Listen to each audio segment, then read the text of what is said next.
All right, what is up, guys? It is your boy, the ginger twink. Oh, I can't say twink. It's PG. It's PG. No, you can say twink. Okay.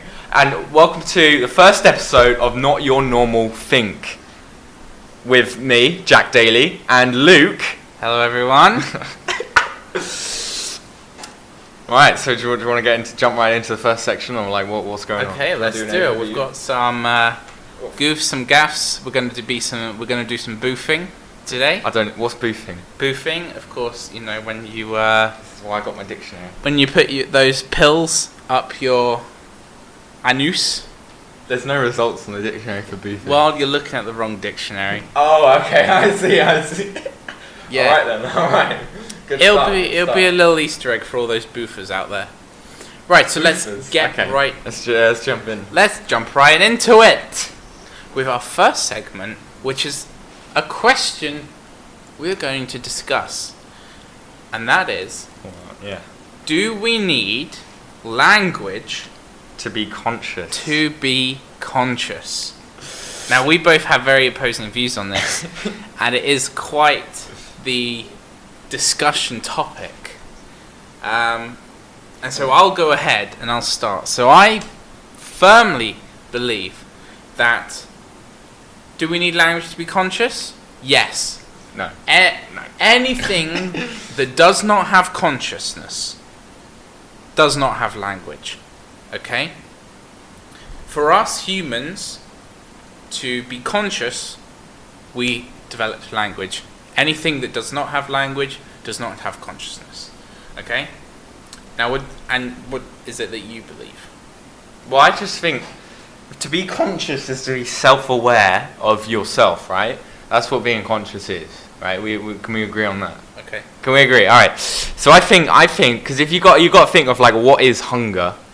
Hunger is your body telling you that you're hungry, and if your body's telling you, if you're aware of yourself and your surroundings that you're hungry, and if you're also aware that like the way to get food, like you're aware that your body needs food, this is how you get it, then you obviously go and eat that food, and it's your body telling you that you're hungry, right? So you've got conscious, because you know at that time you need food, because start your hunger, and I don't think that doesn't need language. Right. You can just be an animal, not have language, and just be conscious. Okay. So, are you saying that... See, I agree that things like animals, you know, humans as well as apes, insects, dogs, everything like that, are all conscious and have consciousness because they have language. Well, what's something that doesn't have language? A chair. Well, that's conscious. no, because it's not alive. Exactly. But that's not because it hasn't got language. It's because it's not alive. You can't say dead. It's because it's not alive. Well, it is dead if it's a wooden chair. But it's not conscious. That's the point. No, that doesn't make any sense. It isn't conscious. No, you got to listen to yourself. Because a chair is an inanimate object. It is a solid. It's made up of, it's a solid, right, that isn't real. It's not real, well, it is real, but like it's not alive. But so then of course it's not conscious, but that's not because it hasn't got language. What defines being alive? What characteristics are living? Well, isn't... A tree is solid, but it's living. Yeah, that's because it has like needs. It has like... And I would argue a tree is conscious. Because trees have language. Trees don't have languages. Yes. That's ridiculous. Yes, they do. What's the language of trees? There was, I can't remember where, but there was an example of this forest where all the roots are pretty much connected, and it was they described it as a network of trees. That's and just trees saying, can communicate. It's not the same, Lou. Maybe they don't speak English, or German, or Italian, or Latin. We cannot understand them, but that does not mean that they don't have language. I think they meant as in like, the trees are connected. Trees not have as in like languages. Socially. Trees do have languages, and I will refute it. Search it up. Do trees have languages? What did you say? Refute it. What does that mean? Refute it. Basically, go against it. So would you agree a chair is inanimate? Yes. Yeah, so the first thing of definition of number one, having life, not dead or inanimate. Therefore, a chair is not alive. Therefore, because the chair is inanimate. Therefore, of course, the chair hasn't got consciousness because it's not even alive. But you see, we're Boom. not. What? What? We're not talking about if to be conscious is to be alive. We're talking about conscious to have language. But I'm saying Language. to have language, you got to be alive. So, Would you agree that to have language, you got to be alive? well, my question to you is, what about robots and AI? That's a whole different topic. Technically, Because they there's are levels inanimate of robots. objects. No, they're not. Well, yes. Well, would you? Well, AI. are they though? They have a language. They do.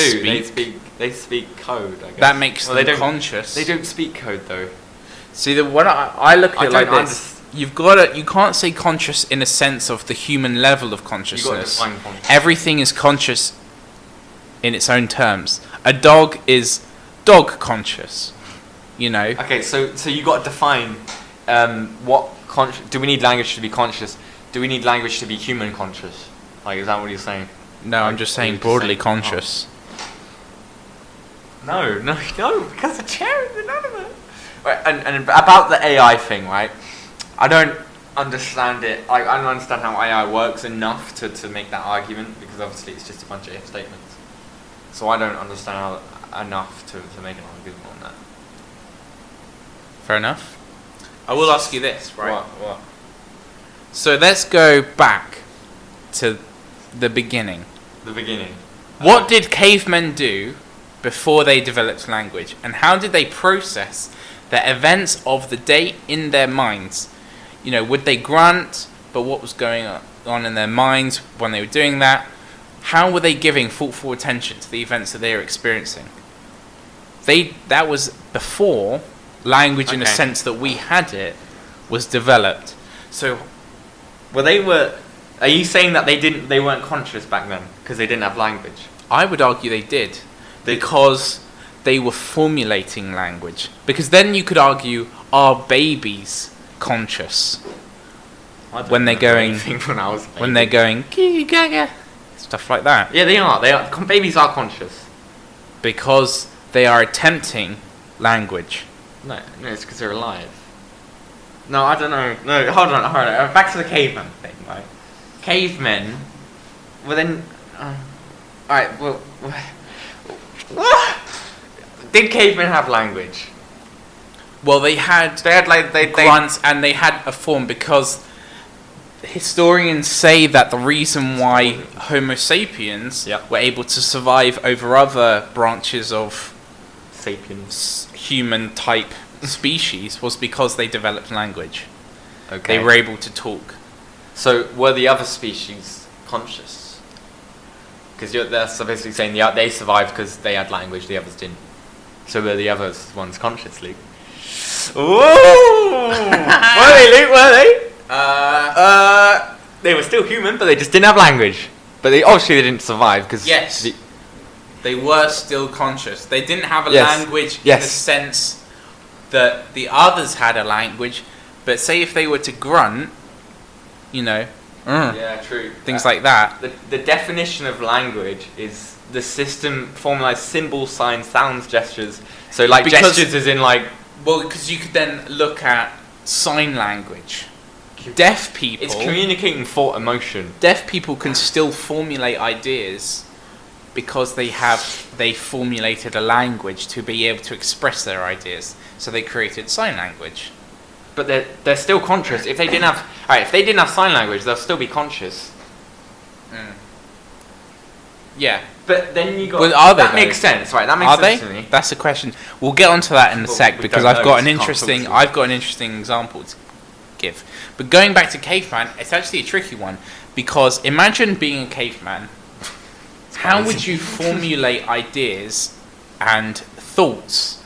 You know, when we think, we're like, oh, I feel hungry. I feel this. We give abstract sentences. Language allows us to be more abstract in how we feel. It opens up kind of a spectrum of emotions, of communication. But when you're only able to grunt and make noises, what are your thoughts? How can you say in your head, if I put these two bits of flint together, it will create fire. If I eat this, it's poisonous. How? If I don't eat that, it's not poisonous. You know. If we go off of that definition there, which says, where is it? Any system of formalized symbols, signs, sounds, gestures, or the like used or conceived as a means of communicating thought, emotion. That's communicating thought and emotion. That means that they have the thought and emotion in them, which means they're conscious, but they need to communicate it, which is what language is. They're communicating it to other people. So going off of that makes sense. That says to me that they have thought and emotion, but language just allows them to communicate it. Right. And if you say, I know you're kind of like, okay, well, what about the thought in your head, the voice in your head? Right? Yeah. Well, I watched like this documentary on the fastest reader in the world, and the way he reads is he doesn't have that voice in his head. He reads by relaying pictures in his head, and that's how he remembers the events. So is that would make he's still conscious, but he doesn't use a voice in his head. So cavemen, instead of having a voice, they might have the images and memories, and the way they recognize different things is they see, for example, with food, if they see like I don't know, what are they, like beef, like cows, if they see cow, and they see that picture, they have the picture in their head, and they register that picture of the cow with food, so then they go for it. That wouldn't, like, you know. So I suppose it's very. So it's consciousness, but very limited. Yeah, well, yeah, it's limited, but it's still consciousness, and they don't have language. Oh, I can see your mind. Oh, what do you think, Luke? Come on, what? No, come on, let's have a look.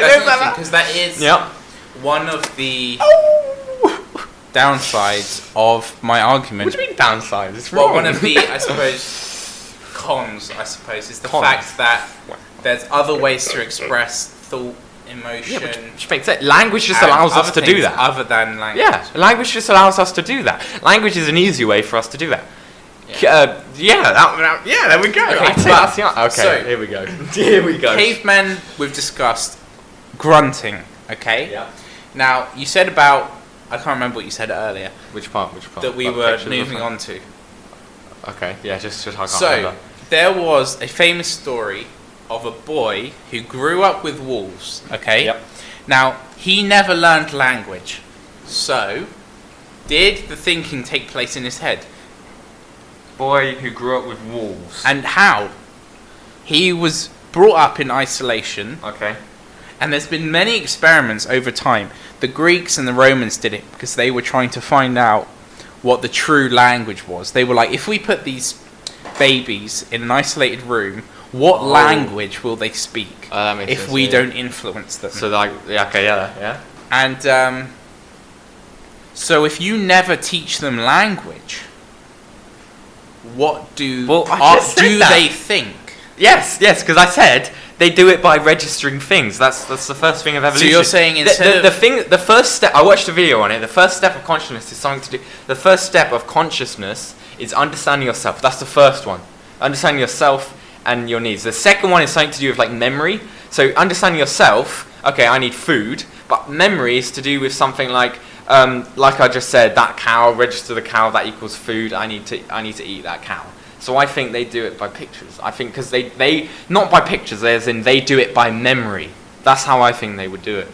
So you're saying he did think. He did think, but he had not consciousness, because he made conscious decisions. Am I going to? And that's to do with the level of consciousness they have. A low level of consciousness would be, let's go eat that. I'm hungry. Let's go eat that. Right. No matter the risk. A next level of consciousness, I'm not actually hungry, I don't need to eat that. And then the next one is, that's quite dangerous, I'm not going to do it, or, you know what I mean? So it's different level of consciousness, and language might just be between low to medium consciousness to like high consciousness, like what we have. Right. So like language might be the gate open to a higher consciousness. Yeah. But there's still consciousness before that. That's what I think anyway. Which makes sense to me. That's fair enough. It is fair enough. I suppose we can leave off with this little quote from Stephen Mithen, who writes in the prehistory of the mind. He writes this: consciousness would be pretty empty without language and words. it would be nothing like our minds, which are the only minds we know so far. Yeah. Now, See, what's interesting about that? What does that mean? Well, I think to break this down, I think the biggest kind of key to this quote is the word pretty. They would be pretty empty. Yeah, so he's saying empty. that without language and words, you have limited consciousness. Which is what I said, basically. Which is fair. So that makes sense. So to end this section, where's the question? Do we need language to be conscious? What was I going for? No, we don't. We don't need language to be conscious. But we do need language to reach the next step or milestone of higher consciousness. Which is separates us from animals. From pretty much anything. Is the development of language. Yes. And that's why, I don't know, that could be why, like you said before, the Homo sapiens beat the other sapiens. Right. Okay, so section 2 is, in a post-apocalyptic world, is it more advantageous to control food, water, or an energy source? Which is an interesting question. Which one would you want to own? You know, this is actually very tricky because I think there's many factors to do with this. You know, I think the best kind of comparison you can look at is kind of the post-apocalyptic games, and I'm thinking here Fallout. Oh yeah, I'm liking it. When you look at Fallout, you can look at Fallout 4, for instance. You've got the farm, and you've got some sanitation plants, and then of course in Fallout New Vegas you've got the Helios 1 power plant. Yes. And I suppose you can kind of use that as a kind of comparison, but I feel like there's many different factors. Yeah. The main one being location. Yep, I agree. So if you take, for instance, a desert setting, so the Mojave Desert, for instance, or a dry land, the Middle East, Africa, places where it's a lot drier, then water is the best source to go for. If you're in Scandinavia or Britain, it might be energy. Yeah. Or food. So I think it depends. I also think it depends on which stage you're at in the apocalypse. Like, for example, if you're just like it's just happened, well, it depends on the resources at hand. That's true. Like, if it's just happened, there's loads of food and water, but the energy's shut down, then potentially having the most having like energy is like going to be the most upright. But if we're at like later stages, or if we're at the mid stage where farms aren't really a thing, and food is scarce and water, or, food and water is scarce, then obviously food and water will be best to own. But then you got to look at, like you said in what was it, Fallout Vegas? Yeah. With the Helios 1, didn't you like you could control different sections? You could send the energy to different places. Yeah. So you could demand things like, oh, I'll turn your energy off if you don't give me food. It's more, I suppose, in a way, it's valuable. But it's which stage are you at? Yeah. It's kind of an extra add-on because it's not specifically needed, I suppose, for our survival. The triangle of human survival is shelter, food, and water. Maybe alright, so that makes sense for survival. So let's just say, right, we're at the stage everyone can survive. I don't think if everyone can survive, I don't think you'd want food or water. I don't think energy source would be the best, because there was something like a study done, or like a graph where they graphed the amount of energy we had able to harness. The more energy we could harness, the greater human development there would be. And that's why I talk about, for instance, the Dyson sphere, which is basically encapsulating a sun to harness all its energy. And that's the only way to get galactic, space travel and all that stuff, is to harness a lot of energy. And there's the more energy you have, the more development there is. So in that stage, in that long-term sense, I think it would be energy. Interesting. I actually don't know, kind of agree with energy, because actually when you look at water, how are you getting that water? You got to use if energy. It is a desalination plant, you need energy. You need energy. You need heat to to boil. And also food on a large scale, unless if you have the manpower to have the labor, and you need technology, you need energy. And so it kind of sometimes, I suppose, especially in the world we live in, energy is a very key part of it. Oh yeah. So I suppose if it was a survival situation, then food and water would be, but it would only get my you so main far. thing. But if it was kind of further on down the line where we're starting to rebuild civilization, then energy, because energy can make you very powerful and very influential. Yep. You can use, obviously, whatever currency there is, and you can win favor with different whatever's rebuilding city-wise. What do you use with what do you do with oil? Oil is used for energy, right? Yeah. Most of the time. Yeah, pretty much. Right, at the core. And if you burn look at Mad Max, I think I don't know if that's like a decent like a thing to use, but the people with the most oil, basically the people with most energy, were the most had the most power. They could control everything. It would definitely make you the most advanced. Yeah, I agree. Yeah. But would you get? But the thing is, if we started off right from the apocalypse, right? Would you choose from the start onwards? What would you choose? Does that make sense? Like, what would you choose to start off with? And you had to live through the whole thing with this thing. I would choose food. So, I would choose actually have a energy. farm.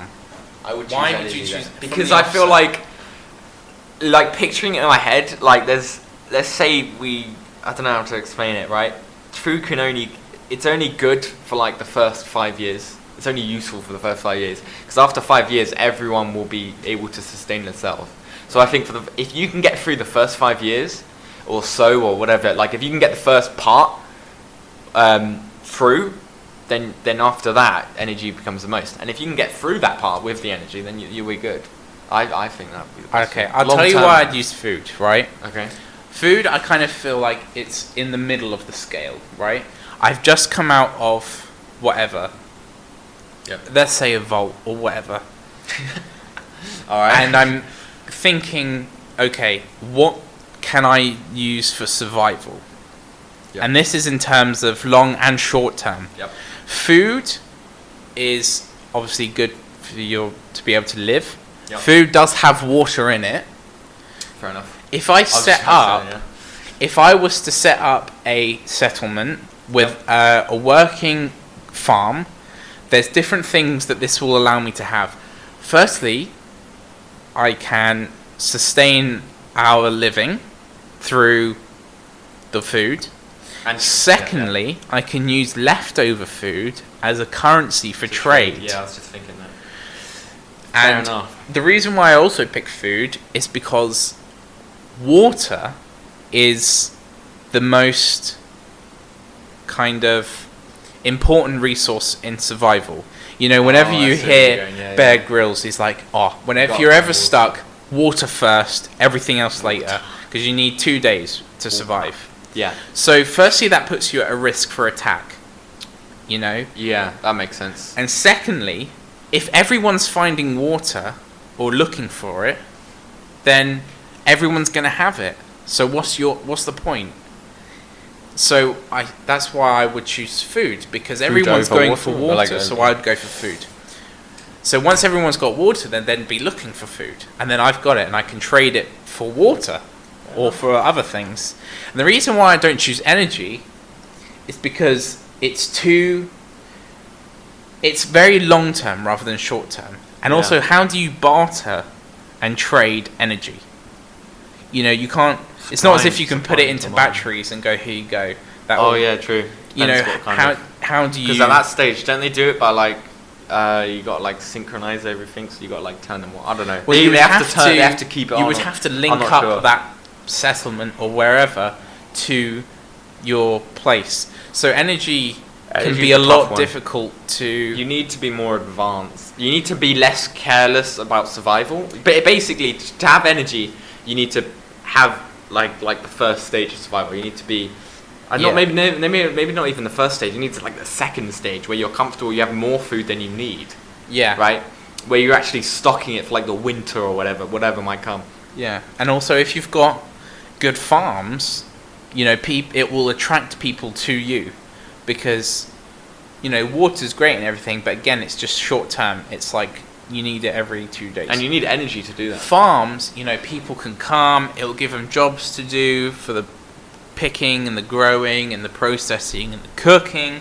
It can be used for bartering. It can be used for all that. So I would say, looking at likelihood of attack, looking at short term and long term, looking at value, it's definitely food, and I would set up a farm.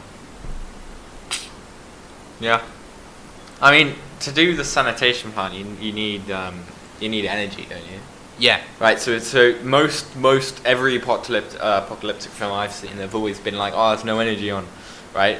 So if there's no energy on, then how are they gonna like actually, you know, do this water? You would have to get water like via farms. You can do farms. You can grow them because they depend on obviously the sun and the nutrients in the soil and all that stuff. Like there's nothing.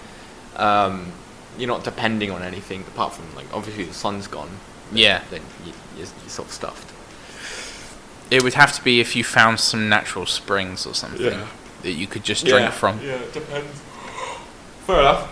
Okay, so we're going to settle on, in a post-apocalyptic world, is it more advantageous to control food, water, or an energy resource? Food. Turns out it's food. Because you always want to focus on the short term because you don't know if you're well, gonna short make term it. and long term. Like, what if you keep focusing on the long term, then you die? This was supposed to be the conclusion, so fine. please. all right, fine.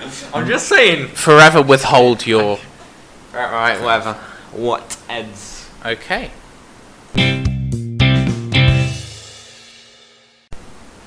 Okay, and now for our very special segment. Very special for me, because it is our weekly Luke's Conspiracy Corner. Whoa. God. Where we look at the best conspiracies. The best conspiracies of just all time in the week. And we're actually looking at quite a recent one today, known as the Havana Syndrome. Havana Syndrome. Oh, Havana Otherwise Syndrome. known as the Cuban Sonic Weapon attack all on right, I'm liking this. American Embassy. Okay. Cuban Sonic Weapon attack This on is American gonna be Embassy. good. This is gonna be So, good. this was obviously known as the Havana Syndrome, and I'm going to give some background and the story of this conspiracy. So this conspiracy refers to an acoustic attack, allegedly, on the United States and Canadian embassies, first reported in Cuba, but then later in China. So, this all began back in August 2017. 2017. Well, it's 2017. It's quite recent. So it's all very things recent. considered. And reports surfaced that American and Canadian diplomatic personnel in Cuba had suffered a variety of health problems suddenly, right? And these health problems were so the victim would suddenly begin hearing strange strange noises that they perceived as coming from a specific direction. Some of them experienced it as like a pressure or a vibration, like how, you know, when you're in a car and the windows just crack down a bit and it's kind of vibrating your ear and it's awful. I hear that, yeah. And the duration of these attacks would range from 20 seconds up till 30 minutes. So there's a story, for instance, of one of the diplomats in his hotel room, and he was in bed and woke up with this screeching noise in his ear. Yep. Got out of bed, and then it stopped immediately. Got back in bed, and it started again. And so this was causing all types of health problems: brain damage, brain swelling. They were losing their balance, all sorts of different health problems. And so reports began to surface about Cuba using some sort of sonic weapon to attack these embassies. And funnily enough, in October, so just, what's that, a month later? No, 2 months. 2 months later, 2 months, yeah. President Trump declared that he believed Cuba was responsible for these attacks. Subsequent studies of the affected diplomats found that they had experienced some sort of brain injury, but did not determine a cause. And then later in 2018, US diplomats in China, in Guangzhou, began reporting the same problems as those reported in Cuba. So it wasn't Cuba's fault. Well, no, it's saying that firstly Cuba did it, and now China's doing it. Or it's none of them, and there's like a group going. Or it's none of them, and there's a group going around. A lot of people have come to say that this had been a load of rubbish. What? So, for instance, in January 2019, biologists Alexander Stubbs and Fernando Zapata analysed a recording of the sound made by the US personnel in Cuba and a release to the Associated Press. So they released the sound that they perceived to be hearing. And these biologists concluded that actually it wasn't some sort of sonic weapon, but was the song of the Indies short-tailed cricket. But they specifically said, although this matches the same pitch, frequency, all sorts of things like that, it does not explain the health issues. So, is this some sort of advanced weaponry that Cuba and China's using? Because, you know, China's friends with Russia, Russia is friends with Cuba. You know, they could have all been exchanging these weapons. Or is it just a conspiracy? That's what they. Alright, what do they have a reason to like? Well, I don't know. Why well, would you need to do that? Cuba and the US has always had, especially in the past, obviously difficulties. You know, there was the blockade in Cuba by the US with Che Guevara and Castro because they were communist. But Cuba does deny these allegations. I mean, yeah, that makes sense. But what was it? I don't know. If you're in bed, several people... And he got out of bed. Well, then again, that's what he said, so he could be lying. But this is accounts from several people. And other nearby family members and guests in the neighbouring rooms did not report hearing anything. So either this is a conspiracy of sonic weapons, or this is some conspiracy by the diplomats. Yeah, they're trying to, like, blame... But then you've got to think. Why would you make it acoustic sonic weaponry? And why is it the same That's as the crickets? so far-fetched. And you know? The song of the Indies short-tailed cricket. Why Cuba could have done that. Cuba could have said, why don't we disguise it as the Indies short-tailed cricket?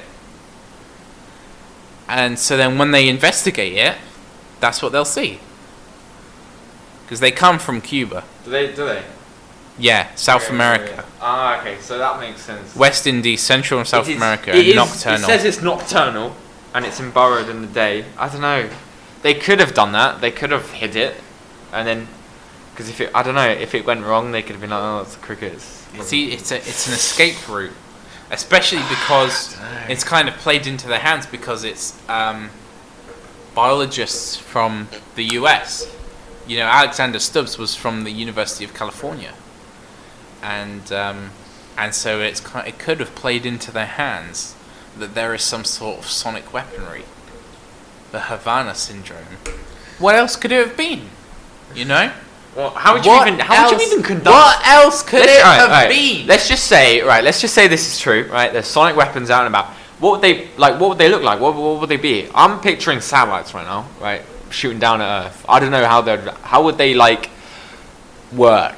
It could like I don't know by work. Like what would they do? Because it was a very small, specific spot. Obviously, his bed. Because when he got out, he didn't hear it, and so it's very specific. No one else heard it.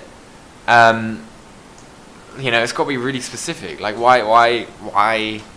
Okay, so get this. How do these things work? Yeah. This is in the news. This is something that's used widely. Long-range acoustic devices. Terrorism. A sonic weapon that can permanently damage people's hearing is being rolled out across the world, and Australian police now have them in their anti-protest kits. So this I actually saw from Brooklyn Nine-Nine, the brilliant TV series. Oh, I think I saw that part. And it showed Diaz pointing it You remember the name. at The Boyle, turning it on, switching it up, and Boyle collapses to the ground. He gets up, he's fine. He then moves a bit, gets it again, because she points it. I remember seeing that, yeah. Exactly. Yeah, and it's also very direct, because only he heard it. Only he collapsed. Sonic weapons, they're called LRADs. Okay? LRADs. They're referred to as sound cannons. Okay. And they've been used against protesters in the US with damaging impacts. And people are saying they should be considered weapons. So this technology... I mean, they are weapons. This technology exists. Imagine you... Say if I'm Cuban, I rent the room above the diplomats. I aim one of these cannons down onto the floor below. Specifically, but yeah. Turn it on. Boom. Happens. These things are... And exist. what does that say? They were warned about using the ads in 2014. So they've been around since. They've been around. They've been around a long time, long enough for it to develop a lot. Here's a quote from Mrs. Piper was blasted with one of these LRAD while taking footage of the G20 protest in the U.S. town of Pittsburgh. So the U.S. have these, a device that was used in 2009. So they've been even back 2009. Almost 10 years. So they got a whole. So 10 they years. played a piercing noise for 3 minutes instead of 30 seconds. And she said, the initial thing I felt was pain. I thought my eardrum had ruptured. I felt dizzy, nauseous, and disorientated. That sounds like the symptoms of... These are the exact same symptoms that the diplomats reported. So how would you explain it? Are Cuba and China using these weapons, these LRADs... LRADs, yeah. LRADs, yeah. Are they using LRADs Are they to using fight? these sonic weapons? But why? Now there must be a reason. Like you don't just do that for no reason because it's too like if they find out then it's too big. Do you know what I mean? Like there must be a reason. They must have thought, okay, if we do this to these diplomats, they're gonna miss or they're gonna do. I don't know. It's genius. Why would they do it? Because it sounds so far fetched, and because it sounds so far fetched, people will try to disprove it. Fair enough. If it was poison or violence or something, that's easy. If it was, Cuban like new tech, Cuban officials have beaten up or poisoned diplomats. Okay, yeah, that's an act of war. But if you heard a headline, Cuban officials have used sonic weapons against especially diplomats. Sonic weapons. You like, think, Sonic what weapons. are you smoking? It just would not make sense. And this is what I'm saying. This is the conspiracy. Were they using them? The technology exists, and it can work. The Havana syndrome is real, and we real. should. So hold on. What do you think? Well, I think it's real. You think they're sonic weapons? Oh, but well, we know this. No. What do you mean? Hold on. No. What I'm saying is, what do you think about this? Do you think Cuba and China is using them? Yes. Why? Of course. Why is something I don't know because I'm not behind the scenes. But the question is if they use them or not, and the answer to that is yes. So you're saying they did use them against the diplomats, and Yep. That's tough. Well, I don't really know, to be honest. I don't This is know. the world we live in. We're using sound to kill people. So there you go. And that is just another one of the conspiracies that we will investigate in Luke's Conspiracy Corner. So join us next time for another conspiracy on Not Your Normal Think. And join us for more questions and more discussions. Some of them are thought-provoking and unanswerable. And they're not your normal think. Like, do we need language to be conscious? Yeah. Some of them are fun, a bit of a goof, like the apocalypse one. So join us next time. Next week, on the transcendent podcast of Not Your Normal Think. Thank you, Jack, and thank you, Luke. What? You didn't need to add that.